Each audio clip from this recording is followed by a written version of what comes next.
Donc, on commence notre TP. Alors, pour le deuxième TP, donc, comme je vous l'ai déjà dit, on va essayer d'implémenter la descente du gradient. Donc, pour ce faire, on a une petite base de données qui va contenir, en fait, on a deux bases de données. La première base de données, ce sera pour la régression linéaire à une seule variable. La deuxième base de données, ça va être une régression linéaire à deux variables. Donc, une multivariée.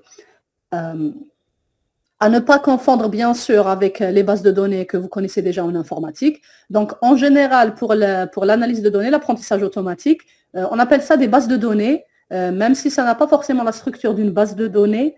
Ce n'est pas la base de données, des données qu'on connaît en UML ou autre, mais on appelle ça quand même dataset, database, base de données, base d'apprentissage, ensemble d'apprentissage, etc. Donc, pour le module réseau de neurones et apprentissage automatique, on va utiliser le terme base de données, mais différemment de ce qui a été utilisé précédemment dans d'autres cours, j'imagine.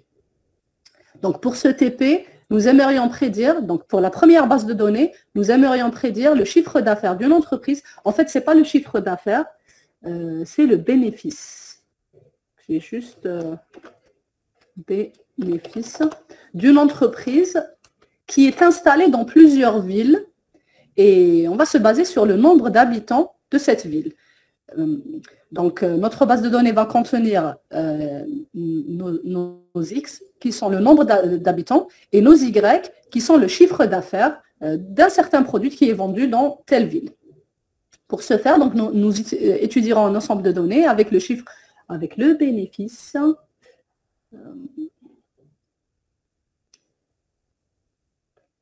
Le bénéfice et les caractéristiques des habitants, donc le nombre d'habitants. La prédiction se fera avec l'algorithme de la descente de gradient, exactement comme on l'avait vu durant le cours. Donc d'abord, on va importer quelques librairies. Pour ce TP, on n'aura pas besoin de beaucoup de librairies. Enfin, ça va dépendre bien sûr de ce que vous allez utiliser, probablement l'algèbre linéaire.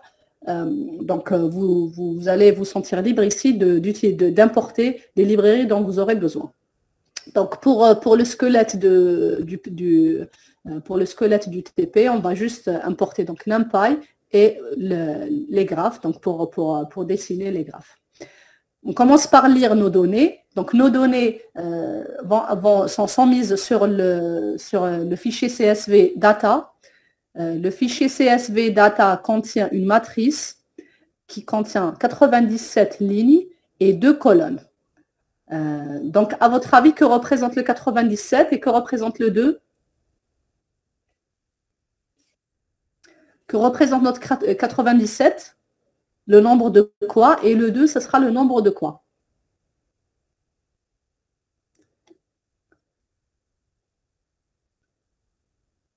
Yes, rows, 2 features, great.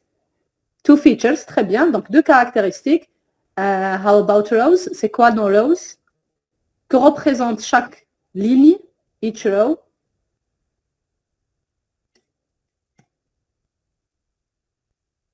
Chaque ligne de ces 97 lignes, c'est un exemple. Très bien. Donc, c'est un exemple, c'est une donnée. Donc, alors, features, est-ce que vous êtes d'accord qu'on a 2 features? Dans data, je suis sur une univariée. Donc, j'ai une seule caractéristique. La deuxième colonne, donc ça va être quoi à votre avis si ce n'est pas la caractéristique, si ce n'est pas un feature? Que va être la deuxième colonne? Donc, nos Y. Très bien. Donc, nos Y, je rappelle, donc nos Y dans cet exercice, ça sera quoi? Donc, c'est quoi notre X, c'est quoi notre Y? Qu'est-ce qu'on est en train de prédire?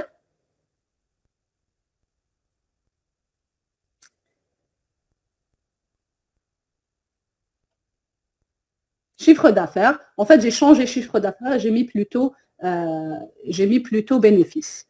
Donc, je viens de changer ça. Donc, c'est le bénéfice, en fait. Ce n'était pas le chiffre d'affaires, mais plutôt le bénéfice.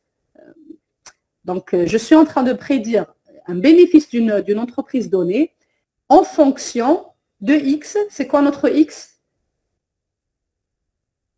En fonction de notre X, qui est notre feature, notre nombre d'habitants, très bien, le nombre d'habitants de la ville. Donc, chaque ligne, c'est une ville. Chaque ligne représente une ville avec le nombre d'habitants dans cette ville et le chiffre, le bénéfice qu'on a fait sur cette ville précisément. Et ce qu'on veut chercher, c'est l'impact du nombre d'habitants sur le bénéfice qu'on est en train d'avoir sur une certaine ville, sur une ville donnée.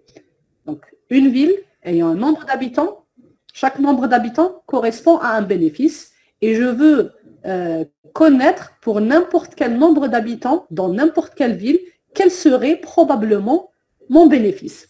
Et en fait, essayez d'imaginer ça comme étant une entreprise qui veut s'installer sur telle ou telle ville et qui veut d'abord faire des prédictions en fonction de cette ville. Donc, on prend le nombre d'habitants de la ville et on essaie un petit peu de deviner quel serait notre bénéfice pour prendre des décisions, oui ou non s'installer. Et bien sûr, donc, dans l'analyse de données et dans l'apprentissage automatique, on essaie de prédire des choses, mais pas la prédiction pour la prédiction. Mais on a toujours quelque chose en tête. On veut toujours arriver à quelque chose, à un besoin spécifique.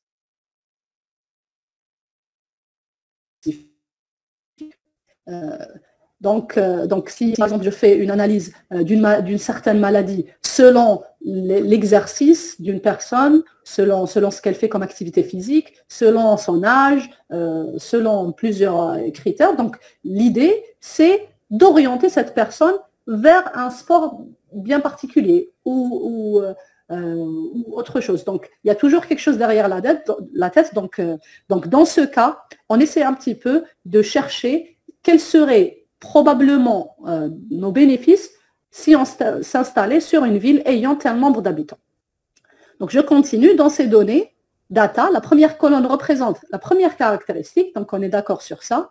Première caractéristique qui est la population, et la deuxième, c'est le bénéfice qu'on a fait dans cette ville. Chaque ligne représente bien sûr un exemple de notre ensemble de données et on va mettre ces données dans les vecteurs correspondants tels qu'on a vu dans le cours. Je pense que j'ai plusieurs coupures sur ma machine. Donc, dès qu'il y a coupure de mon écran de partage, vous me le dites. Je pense qu'il y a des coupures.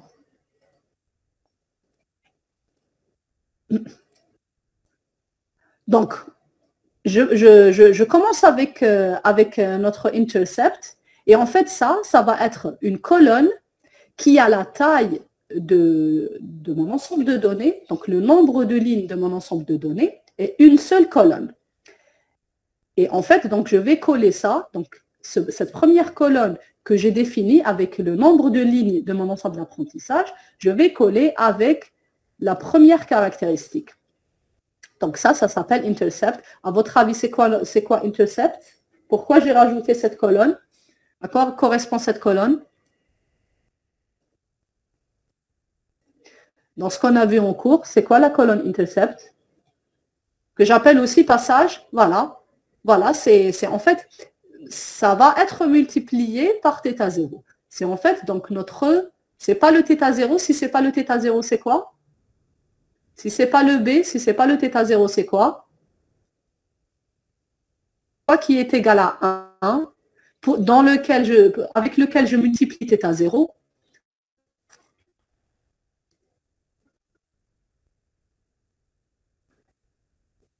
Soit x0.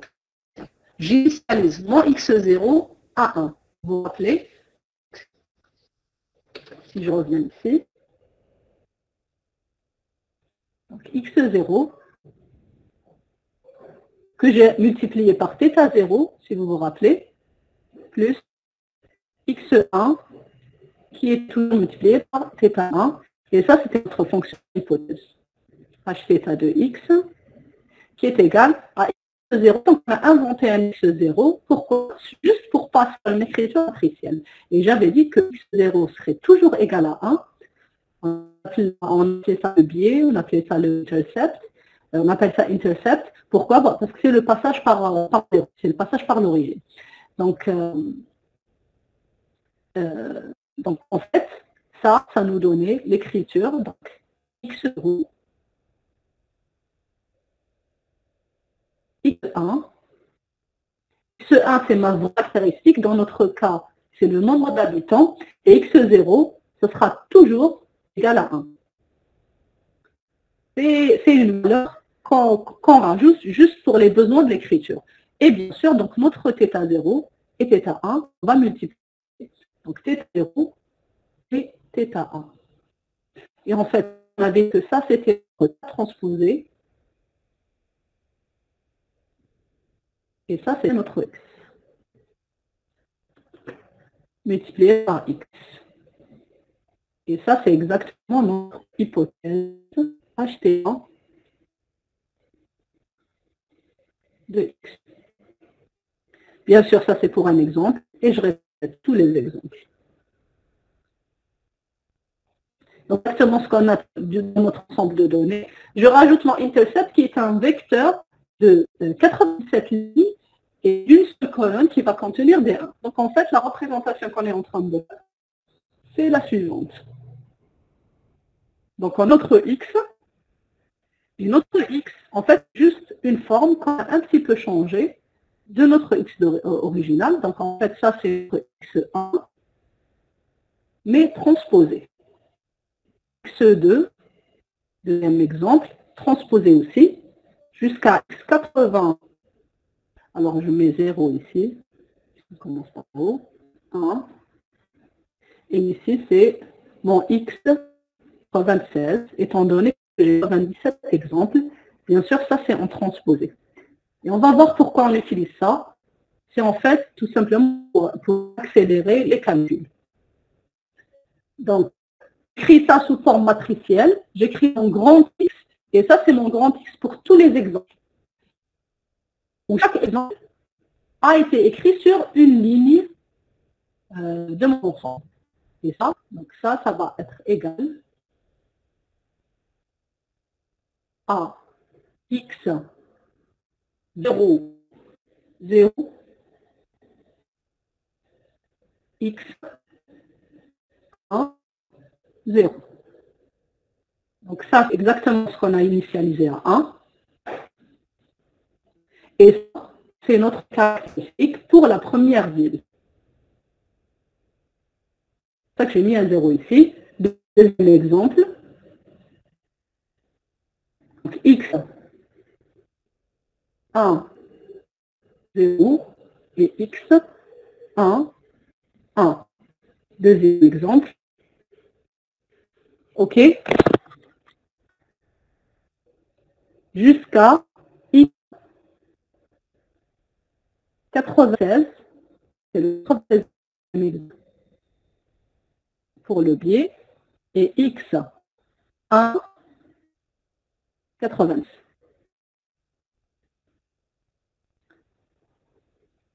Et en fait, j'ai ici donc 97 lignes. 97 lignes. Chaque ligne, c'est un exemple.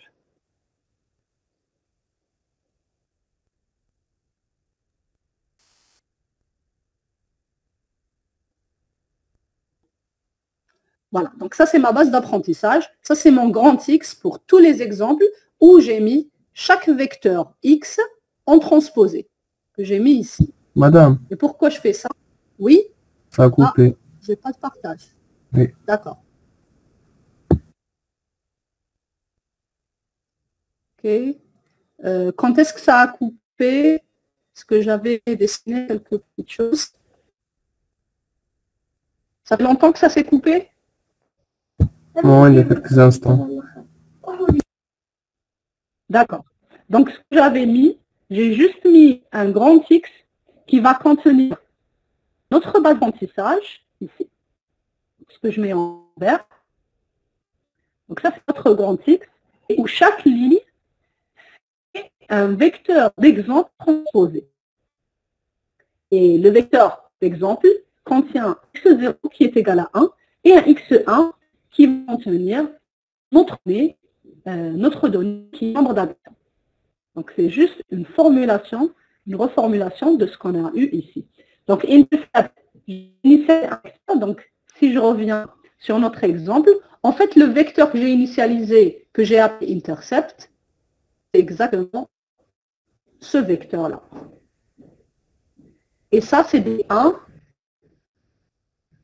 une seule colonne et de 97 lignes. Donc, en fait, j'ai créé un vecteur de 1, 1, 1, jusqu'à 90 valeurs, auquel j'ai collé, j'ai concaténé notre X original, qui était donc les valeurs des nombres d'habitants.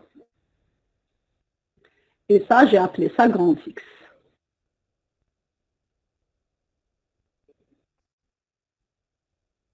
Donc, on a mis sur une grande matrice qu'on a appelée X. La matrice contient 87 lignes. Et donc, si je reviens ici, j'ai notre X. Donc, voici le X ones. Voilà. D1 sur toutes les lignes. Et ici, j'ai nos X véritables. Alors, je reprends. J'avais fait une prédiction tout à l'heure.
Notre ligne représente un exemple. Et on a rajouté un 1. Notre vecteur intercept, notre biais, notre passage, notre donnée à l'origine, avec les données originales qu'on a compris avec np.stack. Et y, donc la même chose, y, c'est la valeur qu'on va dire. Donc notre y qui est aussi un vecteur de 97 valeurs et 97 lignes et une seule colonne.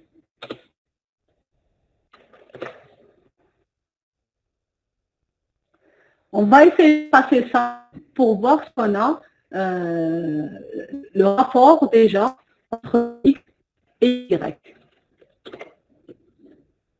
Donc notre proportion, notre nombre d'habitants multiplié par 1000 et notre bénéfice aussi multiplié par 1000. Ça, c'est la forme, c'est à quoi ressemble notre base d'apprentissage de données. Et ce qu'on veut, c'est trouver la ligne qui passe par un maximum de points ici et qu'on va utiliser pour prédire les valeurs du bénéfice à travers l'action d'une ville donnée. Donc, première chose à faire, c'est de calculer le coût. Et donc, comment on calcule le coût? Je prends des θ0, donc je reviens sur notre fonction hypothèse. Donc, pour le moment, on a juste préparé nos données. Et donc, on a préparé un ensemble, une matrice qui va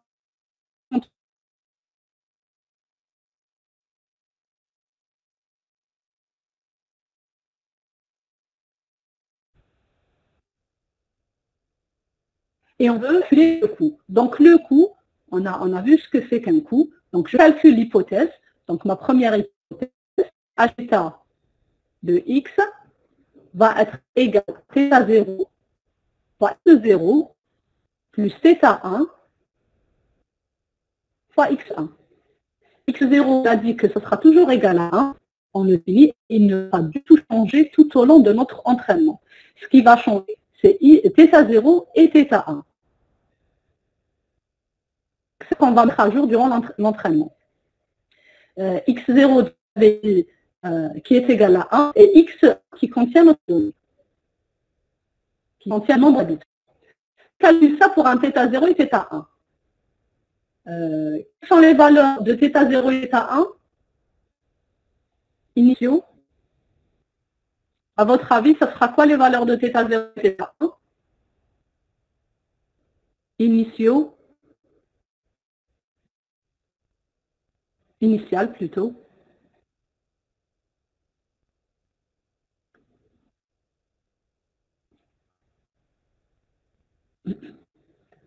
θ0, θ1.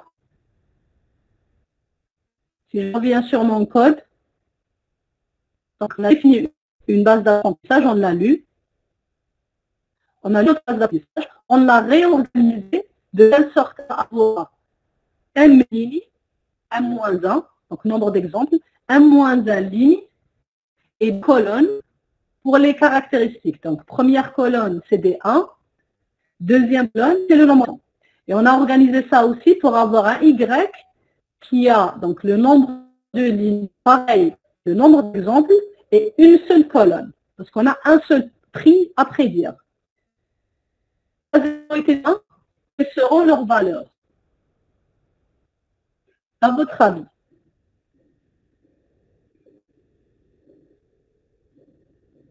Pas D? Qu'est-ce qu'on a dit par rapport à θ0 et θ1? On commence par initialiser θ0 et θ1 et on essaiera de trouver leurs valeurs tout au long de la descente du gradient. Donc tout au long du nombre d'itérations qu'on va définir. Donc quelle est la valeur de θ0 et θ1 initialement?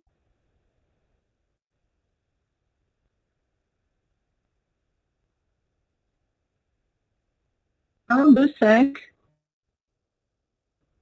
C'est quoi les valeurs?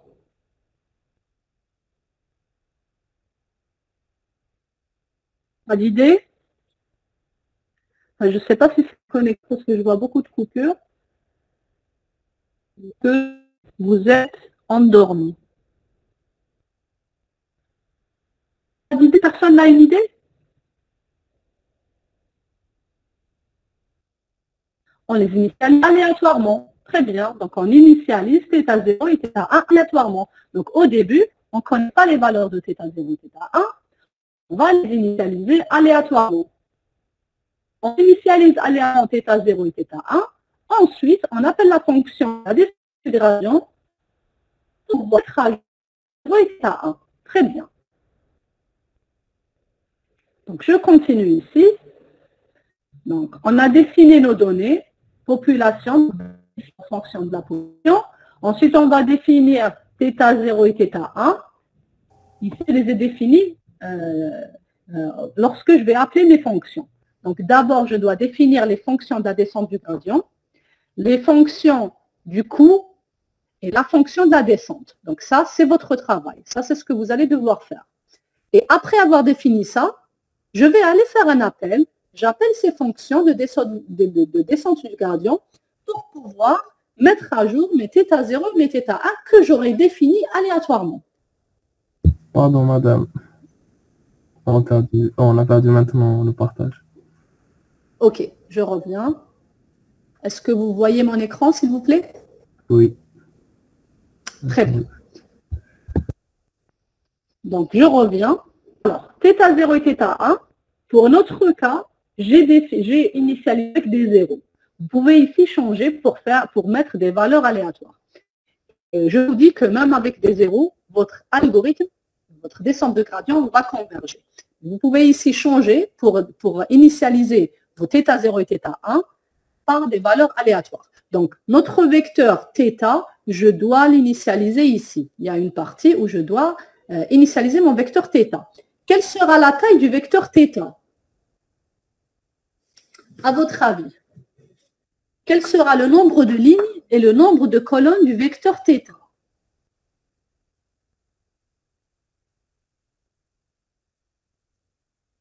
Vous avez bien trouvé ça, on initialise aléatoirement nos θ.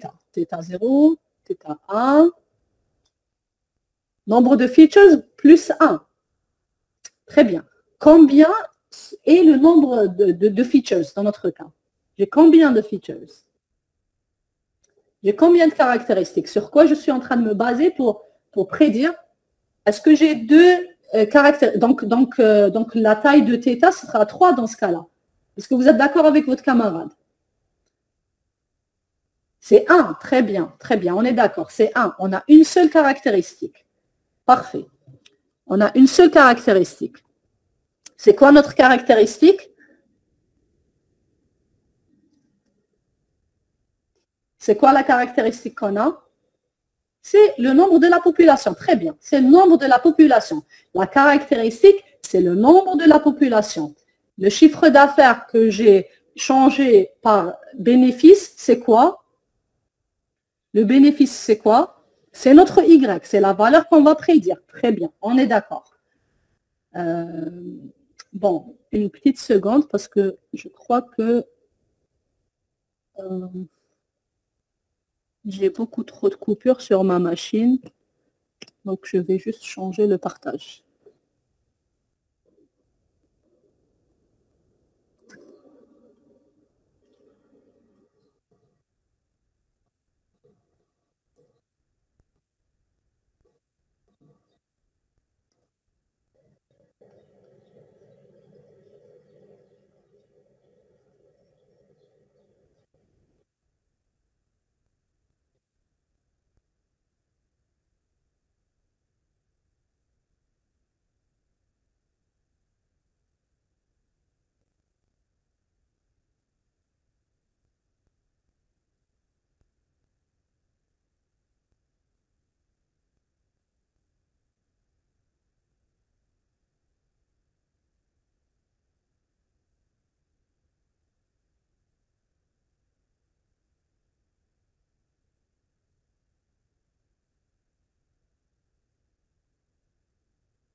Si je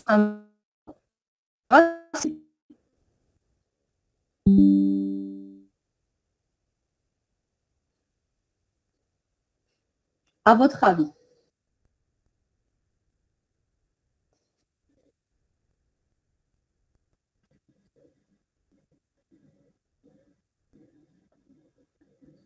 une ligne de colonne. Une ligne de colonne. Je prends ce que vous dites. Très bien. Donc, θ, ça va être une ligne et deux colonnes. Est-ce que tout le monde est d'accord que θ est une ligne et deux colonnes? Donc, une ligne de colonnes. Donc, vous imaginez que c'est θ0 et θ1. Est-ce que c'est ça notre θ?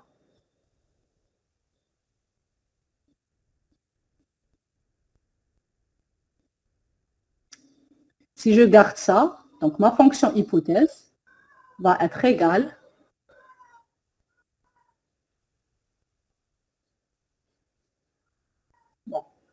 θ0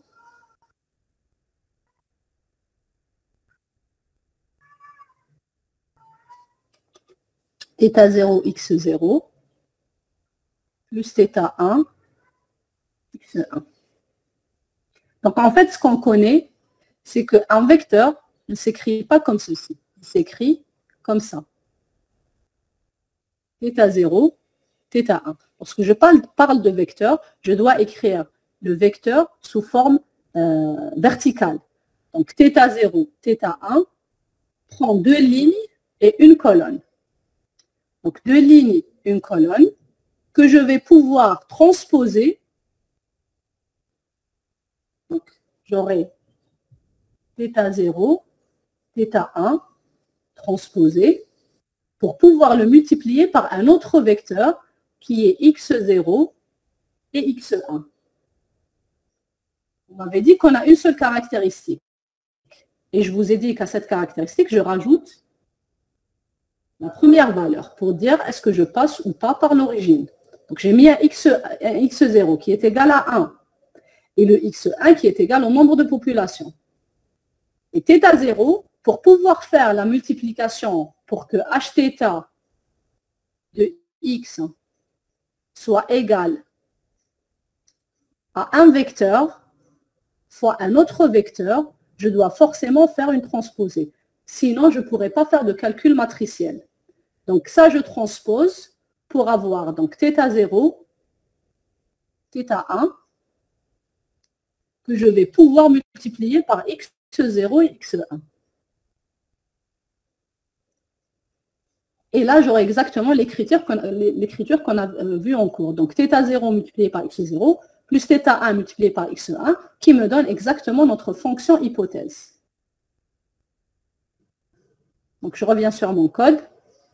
θ0, je l'initialise à 2 lignes et une colonne. C'est un vecteur qui contient 2 lignes et une colonne.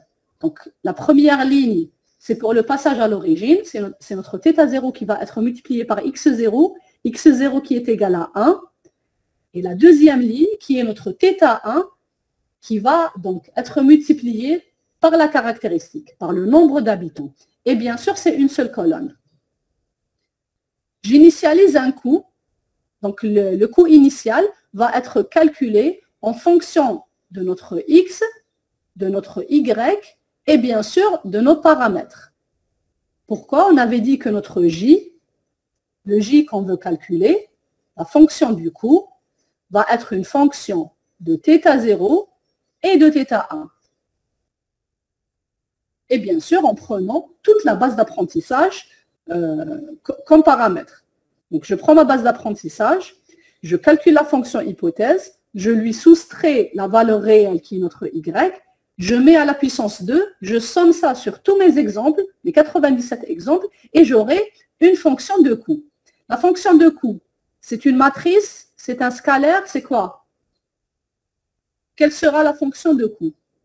Quelle sera la forme de la fonction de coût? Si j'appelle la fonction ici compute cost, donc on va définir une fonction compute cost qui va être la même qu'on avait en cours, pour laquelle je donne en entrée ma base d'apprentissage, donc la population avec le passage par l'origine, donc les 1. Je donne aussi les y réels, donc le bénéfice réel, et je lui donne θ initiaux, donc les θ que j'ai définis ici. θ, soit en initialisant à 0, à 1 ou à un nombre aléatoire. Quel sera le retour du coût initial? Quel sera le retour de cette fonction, à votre avis? Qu'est-ce que je dois retourner ici? Un float, parfait. Parfait. Un scalaire, un float, double, comme vous voulez. Donc, ça va être une erreur qui est une seule valeur. Donc, je vais retourner une seule valeur pour une paire de paramètres θ0 et θ1. Et pour chaque θ0, θ1, j'aurai un nouveau scalaire, une nouvelle valeur. Parfait. Donc, ça, c'est pour appeler la fonction de la descente, je vais lui donner un nombre d'itérations. Et je vais calculer le coût à chaque itération. Et à chaque itération, je vais mettre à jour θ0 et θ1. C'est pas ici que je mets 0,01. Donc, c'est le dire. C'est facile. Ça, c'est quoi?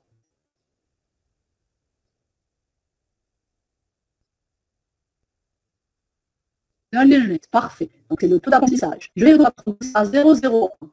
Et je vais calculer, je vais appeler la fonction gradient descent. Que va faire gradient descent? Normalement, qu'est-ce qu'on attend de gradient descent? Qu'est-ce que va faire gradient descent?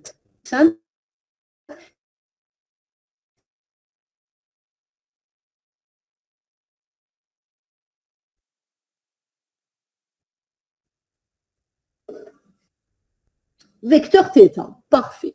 Vecteur θ qui a quelle architecture, qui a quel nombre de dimensions, combien de lignes, combien de colonnes? Très bien. Donc, 2 lignes et une colonne. Première ligne, c'est pour θ0. Deuxième ligne, c'est pour θ1. Parfait. Donc, on a défini notre fonction descente du gradient. Comment on va définir la fonction descente du gradient? En calculant la dérivée du coût. Donc, j'ai des valeurs réelles qui sont mes y. J'ai des valeurs prédites qui sont hθ de x. Donc, hθ de x, c'est tout simplement θ0 multiplié par x0 plus θ1 multiplié par x1. Je calcule donc le coût pour le premier exemple, pour le deuxième exemple, la dérivée du coût, pardon, pour le premier exemple, deuxième exemple, troisième exemple, etc. Et je mets à jour, à chaque fois, je mets à jour mes paramètres θ0, θ1 pour chaque exemple.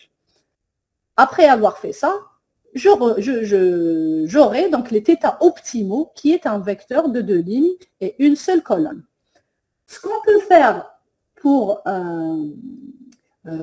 calculer θ, c'est de faire une boucle. Donc, pour i allant de 1 ou de 0 jusqu'au nombre d'exemples moins 1, je vais calculer la dérivée du coût. Et je vais mettre θ0 égale θ0 moins alpha fois la dérivée du coût, tel qu'on a défini en cours. θ1, pareil. Je le fais en simultanément. Je le fais en simultané. Donc, j'aurai θ0, θ1 pour chaque exemple. Une autre technique, c'est d'utiliser la vectorisation. C'est un paramètre utilisateur. Votre nombre d'itérations, c'est à vous de le définir. Donc, ça peut être 1500, ça peut être 1 million, ça peut être 20 itérations. Donc, ça dépendra de combien d'itérations prend votre algorithme pour converger. Donc, c'est un paramètre utilisateur. Itération et alpha, c'est des paramètres utilisateurs. Donc, ça, vous pouvez changer à votre aise. C'est bon, Cyril? Bien.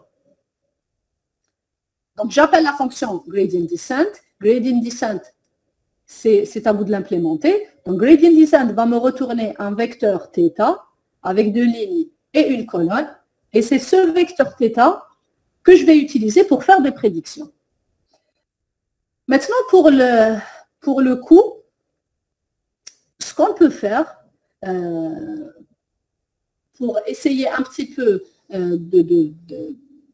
d'accélérer les calculs, ce qu'on peut faire, c'est d'utiliser la vectorisation. Et ça, c'est très bien dans NumPy et dans toutes les librairies de calcul matriciel, des algorithmes très performants qui nous aident à avoir des calculs plus rapides lorsqu'on utilise le calcul matriciel.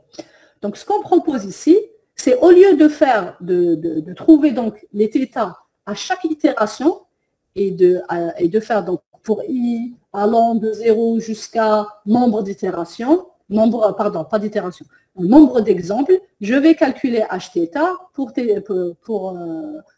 de x pour θ0 et θ1, je vais calculer le coût et je vais mettre à jour θ0 et θ1. Une façon plus optimisée, c'est d'utiliser x multiplié par θ. Et en fait, x multiplié par θ, c'est pour cette raison qu'on a construit le vecteur que je vous ai montré tout à l'heure, que je peux réécrire. Donc, ce qu'on a construit tout à l'heure, c'était un vecteur qu'on a appelé intercept, où on a mis 1, 1, jusqu'au nombre d'exemples 1. Et ça, j'avais appelé ça le vecteur x0. Et x1, on avait dit que c'était la caractéristique.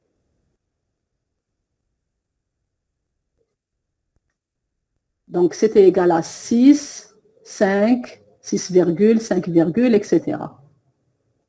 Ici, j'ai de 0 jusqu'à 96. Donc, j'ai 97 exemples dans ma base d'apprentissage. C'est ce qu'on a trouvé ici dans shape, data.shape. 97 exemples. Donc, j'ai de 0 jusqu'à 97. Et chaque ligne ici, c'est un exemple.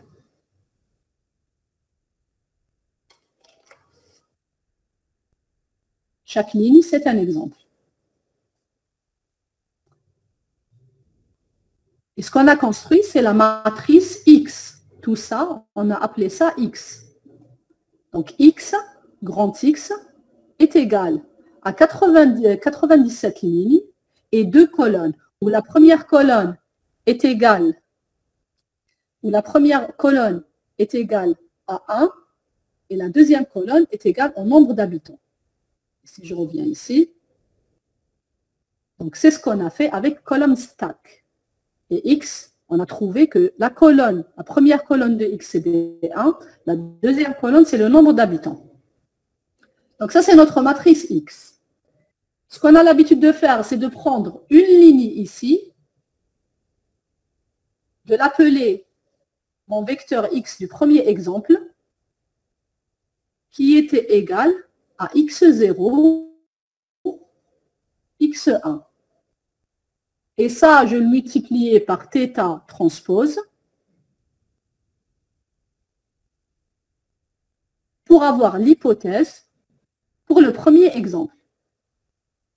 Ce qu'on veut faire avec la vectorisation, c'est de calculer l'hypothèse pour tous les exemples en même temps, en utilisant la matrice. Et comment on peut faire ça? On peut le faire en multipliant directement notre vecteur θ.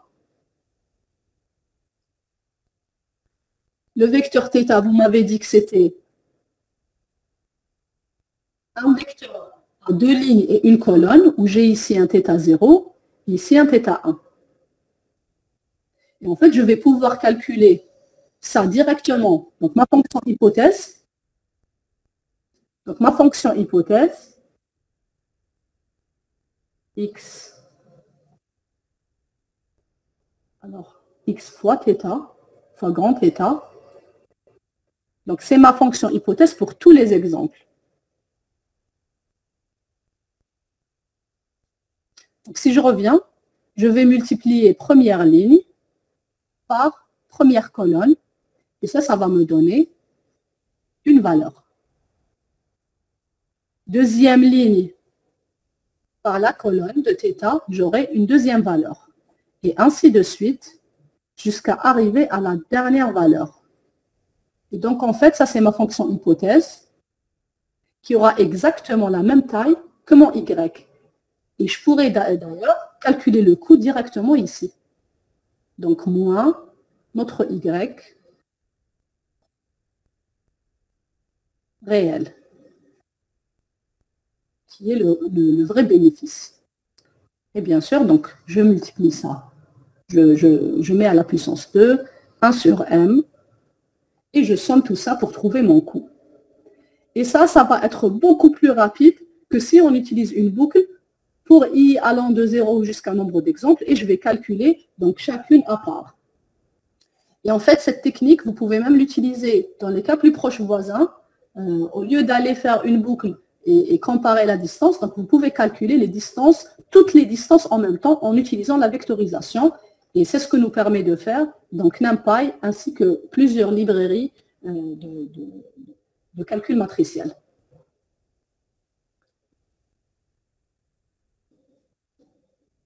Donc, si je reviens sur notre exemple, donc vous aurez x multiplié par θ, ça va être l'hypothèse, sachant que x, bien sûr, c'est x transposé. Donc, chaque exemple que je vais transposer. On sait qu'un vecteur s'écrit de façon verticale, donc je dois le transposer pour le mettre dans une matrice pour pouvoir faire un calcul matriciel avec le vecteur θ. Et donc, c'est pour ça qu'on a défini la structure de x, donc ici, avec un stack, et où on a mis la première colonne qui est égale à D1 et la deuxième colonne qui est égale au nombre d'habitants. Vous pouvez utiliser directement cette représentation pour calculer vos coûts et même pour calculer votre dérivé du coût. Ou bien donc, utiliser la boucle. Donc, ce que je vous propose ici, c'est de calculer le coût avec vectorisation et de calculer le coût donc, avec une boucle. Et ce qui serait intéressant, très intéressant à voir, c'est de voir ici donc, la différence entre le temps de calcul par une boucle qui va boucler sur chaque exemple et le temps de calcul avec la vectorisation, donc calculer tous les coûts en même temps et calculer toutes les dérivées, tout le gradient du coût en même temps, avec une seule matrice. Avez-vous des questions jusqu'ici, s'il vous plaît?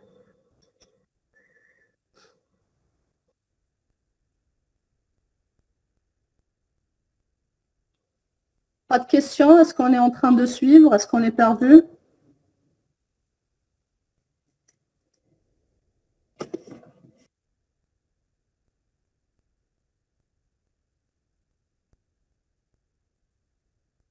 Madame, vous pouvez Oui. répéter la dernière chose. Quelle dernière chose? Je reprends depuis quand? dans la somme des matrices en transposé. Dans la transposée, donc ici. Oui. Bien. Donc, je reprends. Alors, ce qu'on avait vu en cours, c'était, donc, pour calculer la fonction hypothèse qui est égale à combien, s'il vous plaît? Θ 0 de x0 plus θ 1 de x1. Très bien. Θ 0, x0, plus θ 1, x1. Donc, on avait dit que le coût J de θ 0, θ 1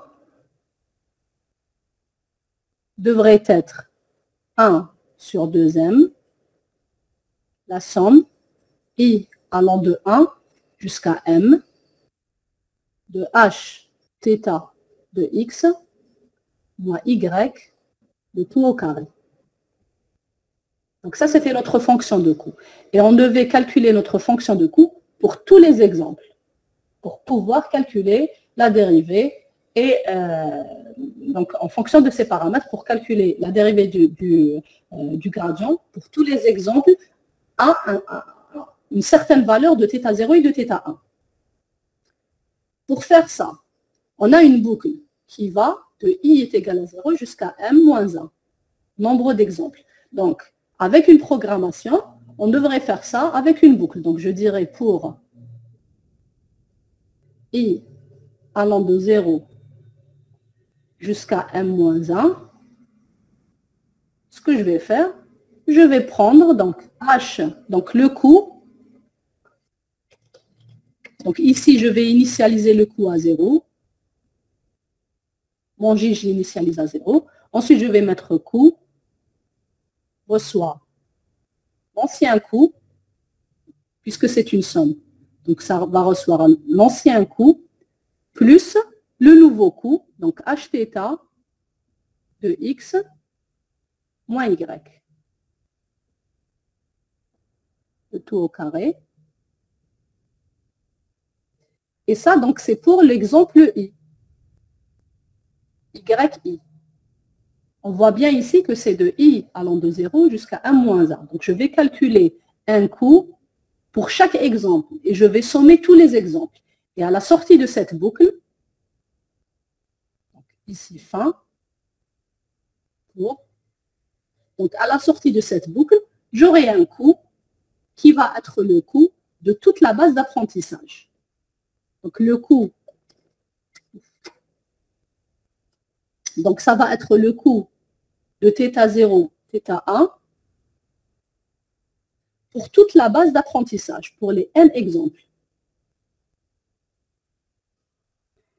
Et bien sûr, c'est une seule valeur, c'est un scalaire. C'est ce que me retourne le calcul de coût. Donc si je reviens ici sur ma fonction, comment vous allez devoir implémenter ça? Donc compute cost, je lui donne toute ma base, qui est tous mes x, je lui donne tous mes y, je lui donne des θ, deux valeurs, θ 0 et θ 1, et il va me donner le coût de cette régression avec ces θ 0 et θ 1. Donc, intuitivement, on va mettre une boucle pour calculer le coût pour chaque exemple, et à chaque fois, je vais sommer. Donc ça, c'est un algorithme basique, simple, et ça vous permettra, bien sûr, d'avoir parfaitement votre fonction du coût. Et ça marche très bien. Sauf que cet algorithme est un peu lent, parce qu'on va parcourir tous nos exemples. Ce n'est pas très lent pour notre base d'apprentissage, vu que notre base d'apprentissage ne contient que 97 exemples. Donc on ne va pas trop voir la différence. Mais si vous êtes sur une base d'apprentissage de plus de 100 000 valeurs, là, on verra vraiment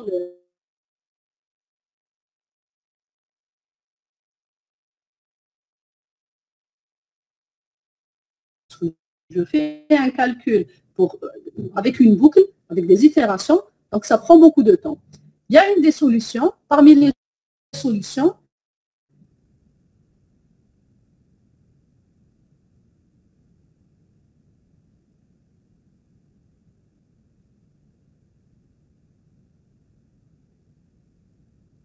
c'est la vecteur soit Q plus quelque chose, je change un petit peu la représentation de ma fonction hypothèse. Donc, ma fonction hypothèse, où je mettais les exemples séparés, donc l'exemple I, donc x1 de I, x0 de I et x1 de I, on va essayer d'écrire notre fonction hypothèse sous forme d'une matrice, une grande matrice. Donc, ça va être quelque chose comme mon vecteur. Donc, je sais que mon premier exemple, donc x0, x1, qui est l'exemple numéro 1, c'est un vecteur. Ce vecteur a une vérité terrain, donc son y, qui est égal à un scalaire. Donc, y, donc ça c'est x0, 1 et x1, 1. Ce vecteur a un y1 qui est réel. Donc, ce qu'on veut faire, on veut construire une matrice X, que j'appellerai grand X,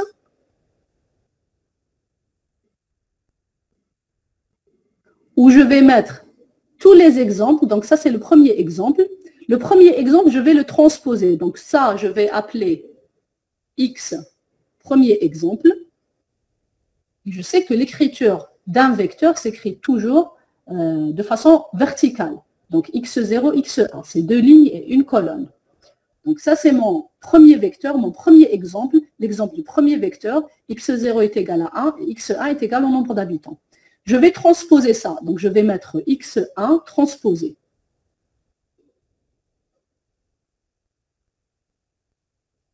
Je le fais aussi pour le deuxième exemple. Donc, x2 transposé. Je le mets jusqu'à combien? J'ai combien d'exemples? On a un exemple. Un exemple. Combien est égal de notre m dans notre cas? 97. Très bien. 97. Donc, si je commence par 0, x1 transpose. Et donc, je vais arriver jusqu'à 96, qui est m moins 1. Donc, 96 parce que j'ai commencé par 0. Que je mets aussi en transposé.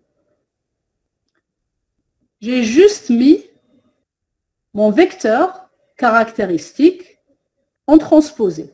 Pourquoi je le mets en transposé? Pour pouvoir le multiplier par θ. θ aussi, c'est un vecteur. θ0 et θ1. Donc, θ0 et θ1, c'est un vecteur. Donc, ça, c'est mon grand vecteur θ. Et mon θ, il est indépendant des exemples. Mon θ va changer avec les itérations. Donc, le θ est indépendant des exemples. C'est juste deux valeurs. Un vecteur a deux valeurs.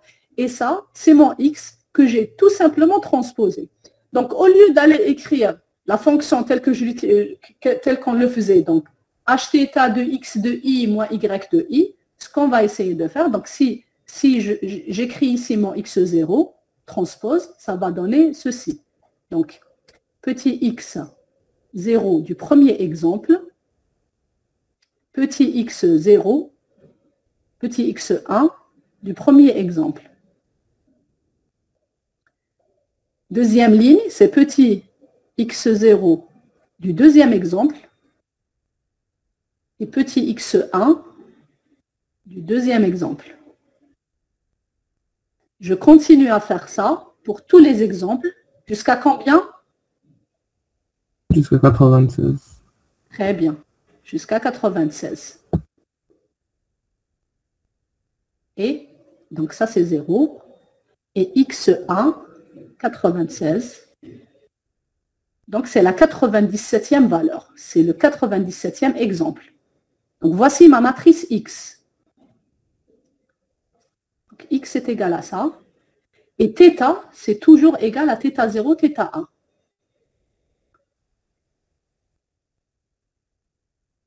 Et θ1.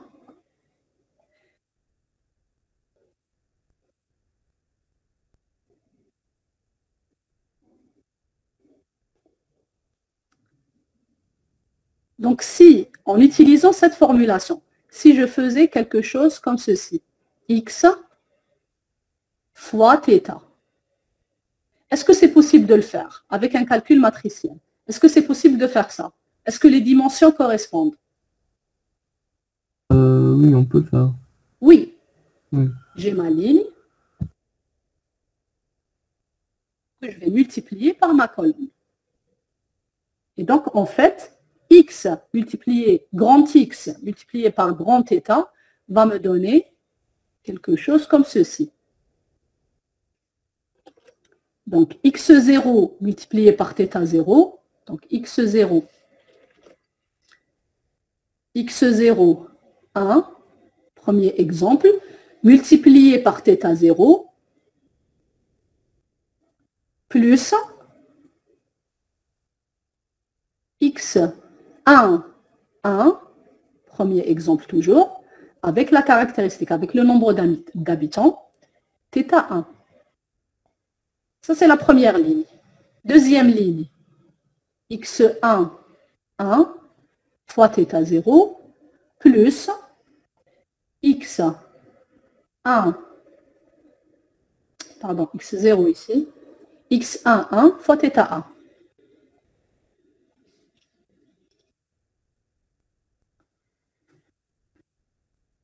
Alors Jusqu'à ici, 96. Oui.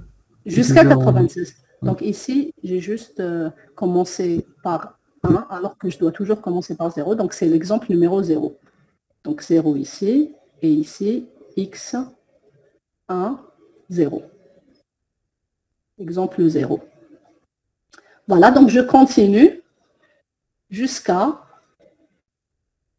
x96, donc le 96e exemple, 0 fois θ0 plus le 96e exemple, x1, donc le nombre d'habitants, fois θ1.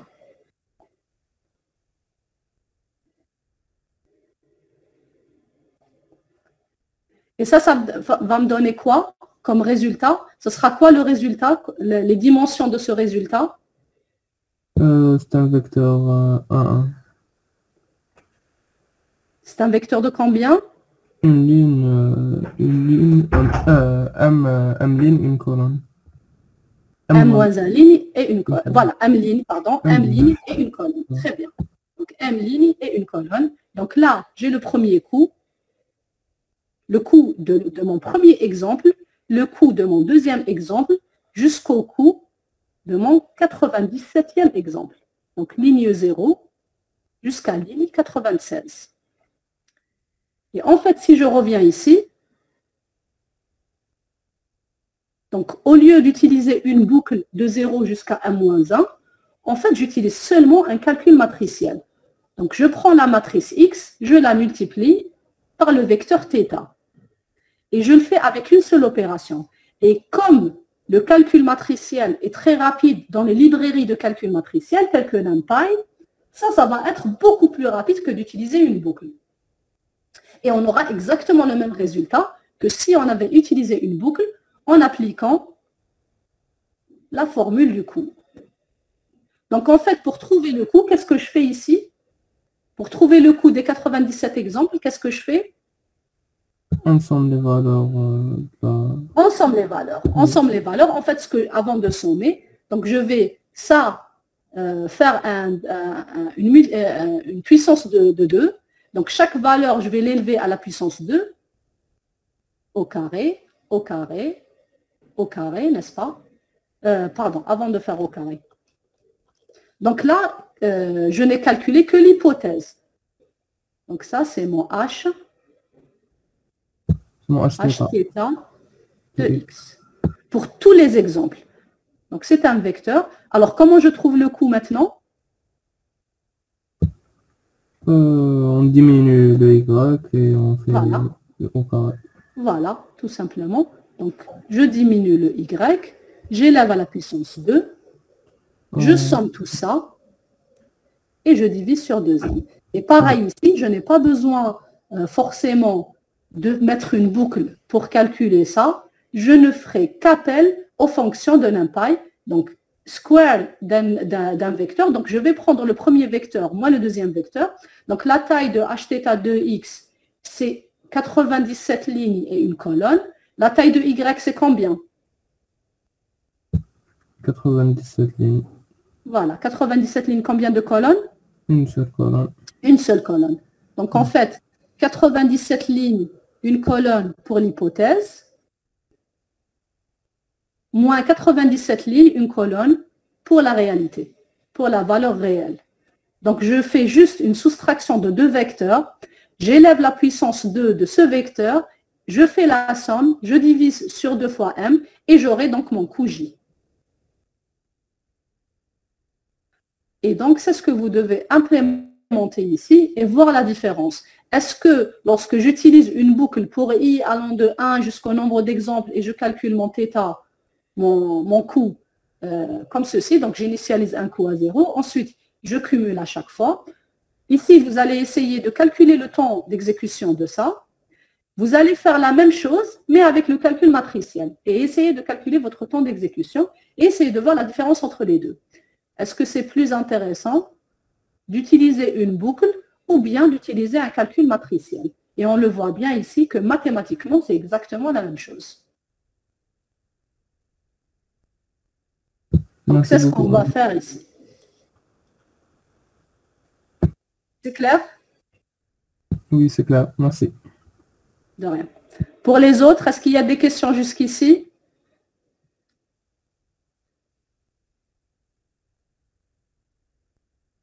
Très bien. Donc ça, on l'utilise. Donc on utilisera la vectorisation. On appelle ça vectorisation. Donc on utilisera la vectorisation pour calculer le coût. On peut l'utiliser aussi pour le calcul de la dérivée. Et on peut utiliser même ça dans notre TP précédent pour les cas plus proches voisins. Donc au lieu, pour essayer un petit peu de raccourcir les calculs, on peut, donc au lieu de faire une boucle pour comparer à chaque fois, donc je calcule les distances, toutes les distances en même temps, en utilisant la vectorisation, qui est possible, bien sûr, à l'aide de NumPy.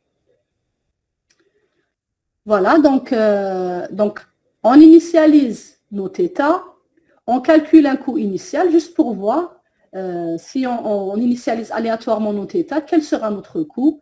Est-ce qu'il est très élevé? Est-ce que le calcul, en utilisant naïvement des θ qui ont été définis aléatoirement, est-ce qu'il sera petit ou grand? Ensuite, donc, on applique la descente du gradient avec un nombre d'itérations et un taux d'apprentissage.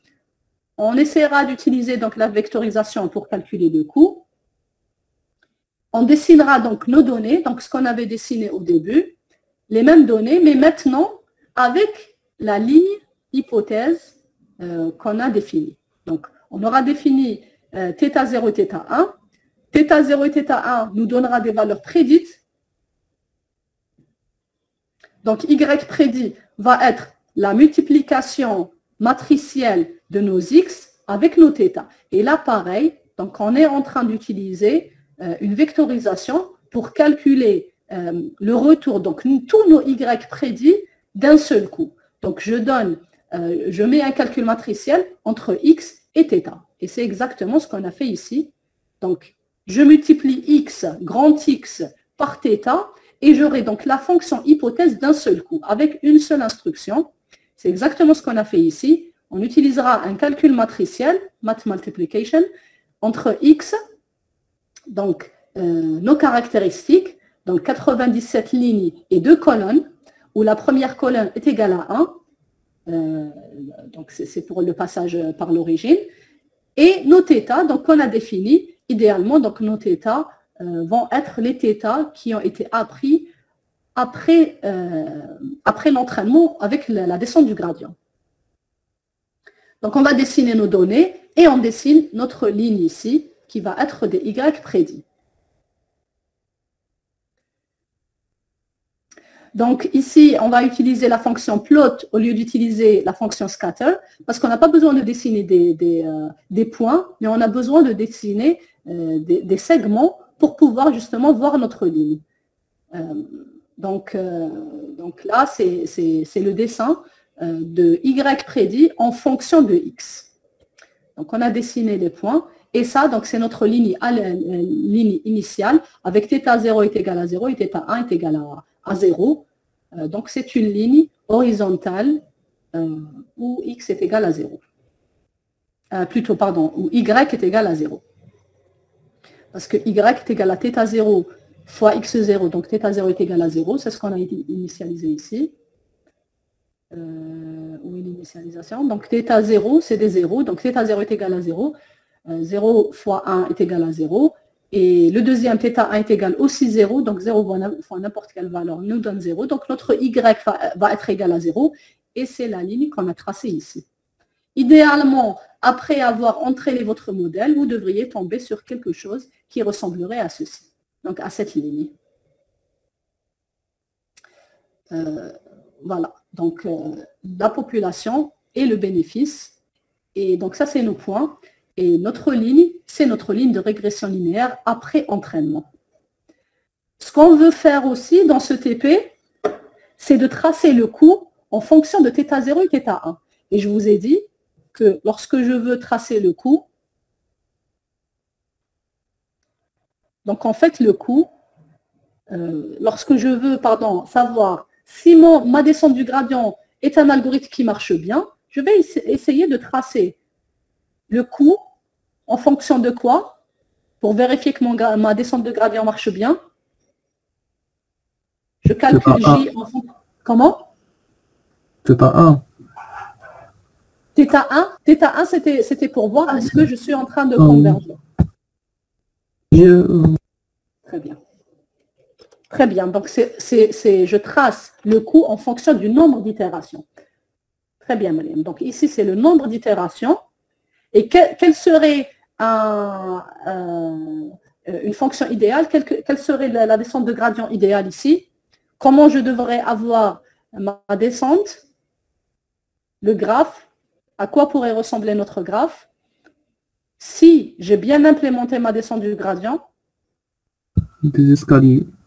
Des escaliers, ça peut être comme ceci. Voilà.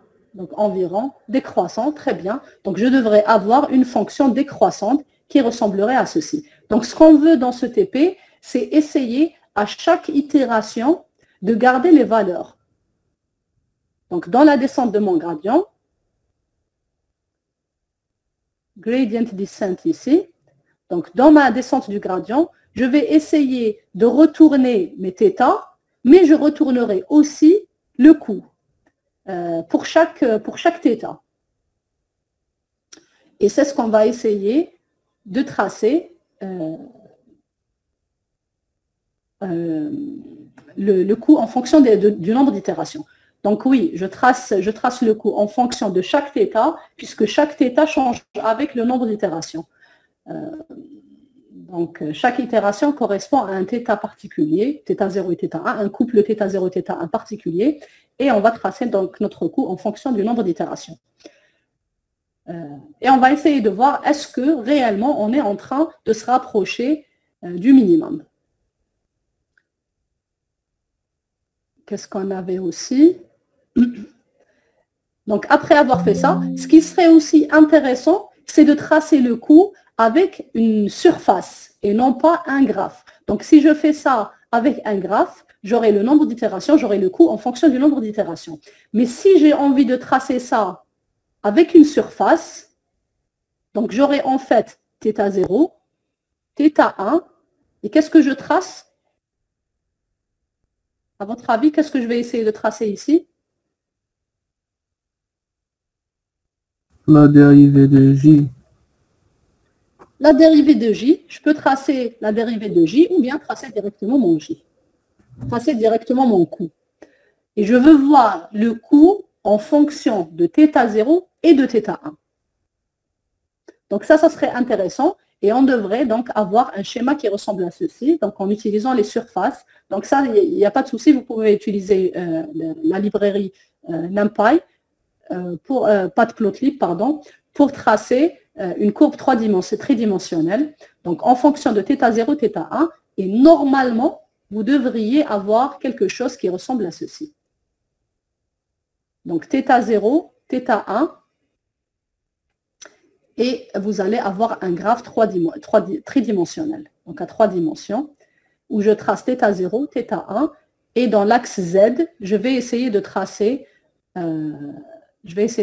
mon coût. Si vous prenez une paire θ0 et θ1, vous devriez trouver quelque chose comme ceci.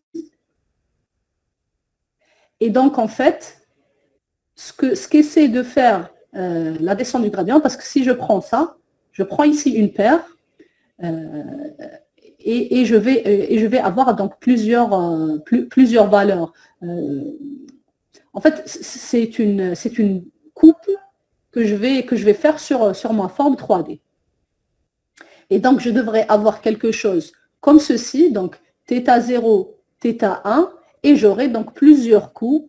Et vous vous rappelez, lorsque je vous ai parlé de la normalisation, je vous ai dit que lorsque les données ne seraient pas standardisées, ne seraient pas normalisées, on risquerait de tomber sur quelque chose qui ressemble à ceci, où on prendrait plus de temps à aller chercher la dérivée. Donc c'est pour ça qu'on essaiera toujours de trouver, de changer les valeurs dans le pré-traitement des données, où on devrait normaliser ou bien standardiser, ou bien les deux, donc mettre à l'échelle ou normaliser. Et donc ça, on va le voir tout de suite pour la régression multivariée.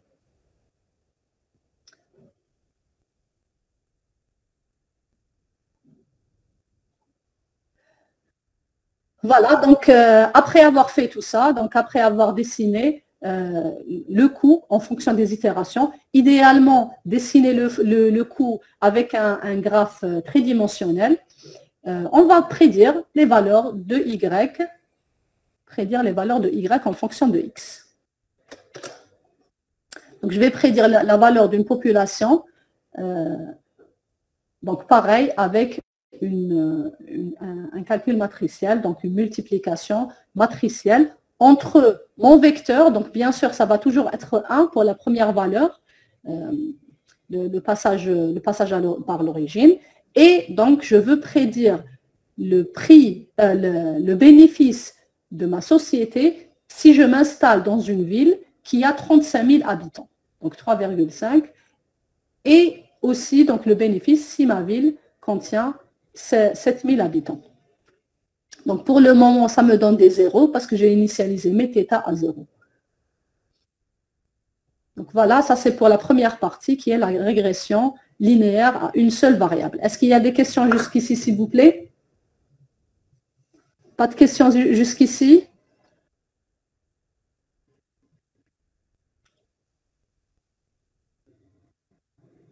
Bien, donc s'il n'y a pas de questions, je passe à la régression multivariée.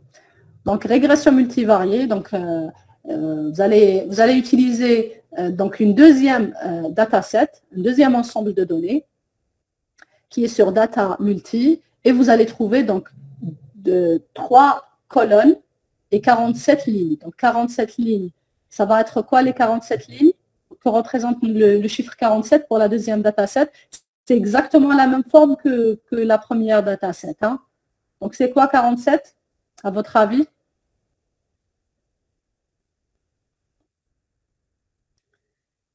C'est quoi 47?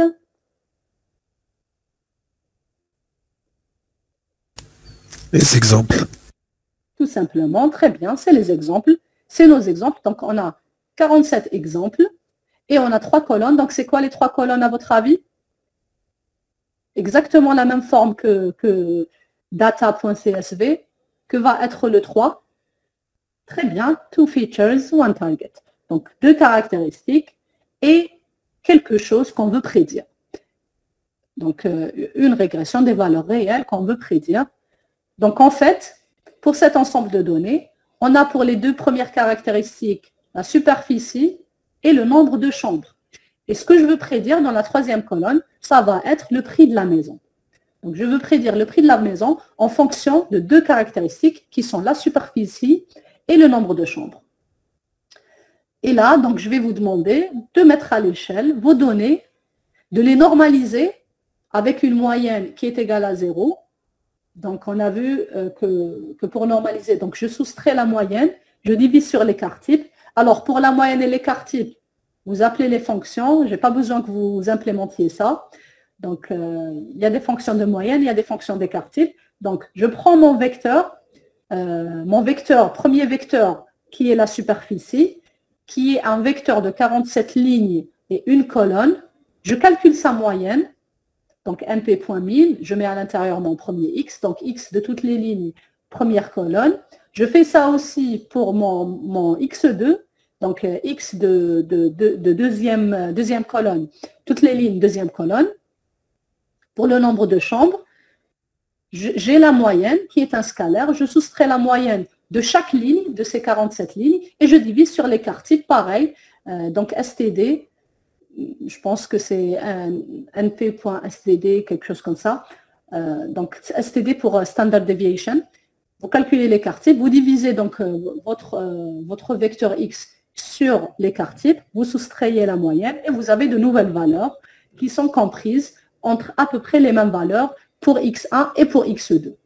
Je rajoute bien sûr le premier x qui est les 1, qui va être égal à 1 pour toutes les lignes, et j'applique ma régression linéaire et j'essaie de voir est-ce que je peux utiliser directement la fonction qu'on a définie précédemment pour une caractéristique, ou bien je suis obligé de changer ça pour avoir une nouvelle fonction qui va me calculer, qui va faire donc calculer le coût, calculer la dérivée du coût pour plusieurs variables.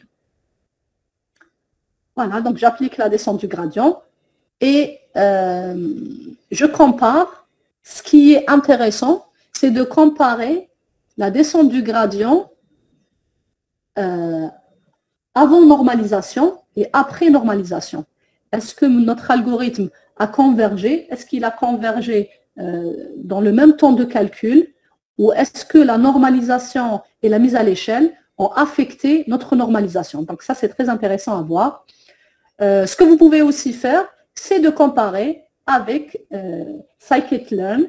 Donc il y a tout ça, donc la régression, vous allez la trouver, mais c'est très important que vous implémentiez vous-même et que vous voyez vous-même l'effet de chaque changement que vous êtes en train de faire. Et bien sûr, ça vous aide d'utiliser les librairies juste pour comparer votre implémentation. Est-ce que vous avez bien travaillé ou pas? Et est-ce que surtout vous avez bien compris?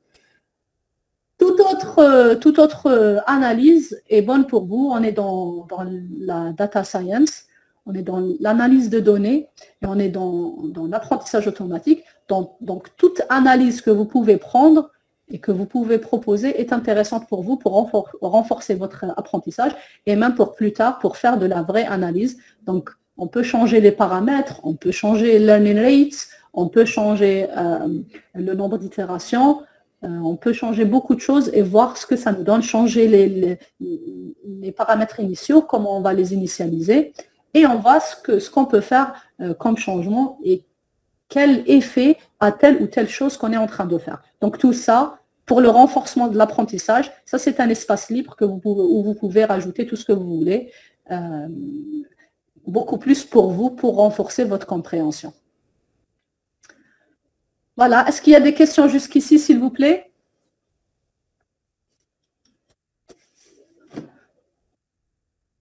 Pas de questions? Je ne sais pas, j'ai l'impression que c'est plus dur de se concentrer en ligne. Hein. Il y a beaucoup plus d'interactions en présentiel qu'en ligne. Je vous trouve beaucoup plus attentif, ou je ne sais pas, peut-être que c'est juste...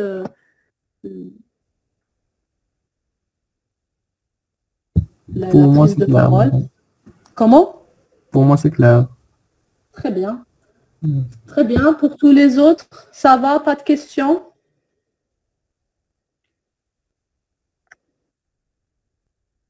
Très bien. Très bien. Je vous remercie dans ce cas-là. Je reste disponible, donc si vous avez toutes questions. Et je vous laisse donc jusqu'à vendredi prochain, pas ce vendredi. Donc ce vendredi, c'est le TP1 que vous devez rendre. Donc je vous laisse juste quelques jours pour finaliser votre TP. Et le prochain TP, ça va être jusqu'à vendredi du 18 mars normalement. Donc vous avez une dizaine de jours pour faire ça. Meanwhile, don't hesitate, envoyez des emails si vous avez des questions. Juste par rapport au cours, il y avait juste, effectivement, donc il y avait une inversion. J'ai inversé deux colonnes, enfin deux cases dans la matrice de confusion. Donc j'ai revu ça. J'ai aussi revu donc la courbe ROC et j'ai aussi revu donc j'ai rajouté plutôt la courbe Precision Recall, précision et rappel. Donc vous avez la précision en fonction du rappel. Donc ça aussi c'est une courbe intéressante, mais rassurez-vous, je ne vais pas vous demander de l'implémenter si vous avez terminé votre TP1. Mais c'est juste c'est aussi une métrique intéressante qui est très utilisée en apprentissage automatique. Donc, au lieu d'utiliser la courbe ROC, pas au lieu, mais vous pouvez utiliser la courbe ROC et la courbe précision rappel. Donc, j'ai rajouté sa définition. J'avais aussi une question par rapport à la courbe ROC. Je pense qu'il y a un étudiant qui n'a pas vu le 1 moins le taux. Donc, ce n'est pas le taux directement dans l'axe des abscisses, c'est 1 le taux. Normalement, ça je ne l'ai pas changé. Il faut juste voir que c'est 1 moins cette valeur et non pas cette valeur. Voilà, pour le reste, donc vous avez toute la documentation. Je vais vous demander de souvent jeter un coup d'œil sur le Drive. Parfois, je fais des petits changements. Par rapport au TP, peut-être que je vais vous rajouter quelque chose. Pas rajouter, peut-être juste des choses pour vous aider un petit peu. Et si jamais je trouve des erreurs que je vais changer aussi. Donc vérifiez de temps en temps le Drive pour voir s'il y a eu des changements ou pas. Voilà, je vous remercie et on se voit donc la semaine prochaine en distanciel aussi. Madame, Oui, معليش تعاودي تكسبليكي لنا الكورب روك كيفاش نديروها في تي بي. la courbe ROC. وي بوغ الكلاسيفيكاسيون كانن حيخرجوا لنا دي كلاس ماشي دي بروبابيليتي كيفاش نديرو باش Non, j'ai expliqué pour le KNN. KNN, vous n'avez pas la courbe ROC. Donc ça, je n'ai pas demandé. Il y a eu des étudiants qui ont trouvé un moyen de faire une courbe ROC en calculant les probabilités d'apparition. Donc, dans les cas plus proches voisins, la probabilité d'apparition de la classe 0, la classe 1, la classe 2, etc. Et donc, ils ont pu dessiner la courbe ROC, mais ce n'est pas obligatoire. Donc, je n'ai pas demandé ça. La courbe ROC m'intéresse beaucoup plus pour les algorithmes que je vous ai donnés, qui output, qui donnent en sortie les probabilités. Donc, notamment SVM, arbre de décision et réseau de neurones. Autre chose aussi, le premier TP, c'est juste une initiation. Donc, je voulais que vous ayez un petit peu une idée générale de comment fonctionne l'apprentissage automatique, la classification surtout, donc la régression logistique, mais juste une idée générale. Et on va justement voir tout le détail plus tard. Donc, encore une fois, la courbe ROC, vous n'êtes pas obligé de la faire en cas plus proche voisin. J'ai entendu aussi dire que vous êtes en train de faire cas plus proche voisin dans un autre module. Donc, pour le premier TP, c'était le cas plus proche voisin, c'était beaucoup plus pour que vous compreniez la représentation d'une base d'apprentissage. Donc, on a bien vu qu'une base d'apprentissage, c'est un ensemble d'exemples où chaque ligne, on l'a représentée par un exemple, chaque colonne, c'était une caractéristique.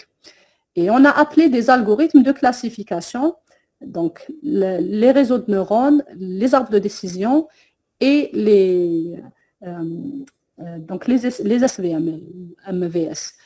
Pour les cas plus proches voisins, l'implémentation que j'ai demandée, c'est beaucoup plus pour que vous compreniez qu'un exemple, c'est un ensemble de caractéristiques et que vous compreniez comment on vérifie, on compare une donnée avec une autre donnée, tout ça avec un simple calcul de distance euclidienne.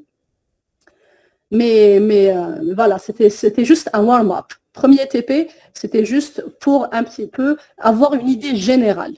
Et on rentrera dans plus de détails dans ce qui va venir, Inch'Allah. Merci beaucoup, madame.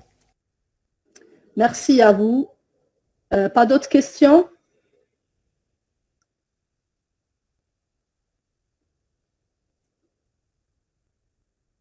Très bien. Donc, s'il n'y a pas de questions, je vous souhaite un bon week-end et on se voit la semaine prochaine, Inch'Allah.